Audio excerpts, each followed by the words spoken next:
Okay guys, subukan nating mag-simplify ng algebraic expressions. Addition lang muna tayo mga lods.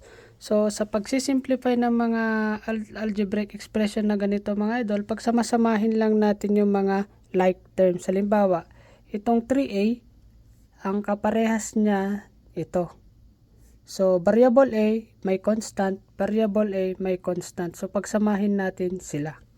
So sulat natin dito 3a plus 2a, ayan. Tapos yung 4b naman, ang kaparehas niya is ito, ayan. So plus 4b plus b, ayan. So dito naman, so 3a plus 2a, napakasimple, pagplasin lang natin yung mga constant nila, that is 5a plus ito naman mga lods, 4b, yung b na variable, may automatic merong 1 yan na constant sa tabi niya. So 4 plus 1, 5. So plus 5b. So ito na yung sagot. Yan. So next tayo, meron tayong 2y squared plus 6 plus 6 plus y squared plus 4.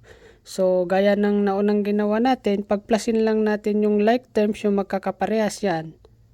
Ayan. So pagtabihin natin sila, 2y squared plus y squared plus yung dalawang constant lang dito mga idol, 6 plus 4. Tapos ito naman mga lods, so 2, automatic itong variable na ito meron siyang 1 palagi dito.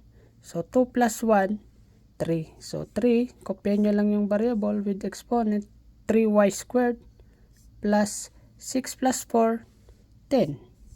So ito na yung sagot. Pakasimple mga lods, no?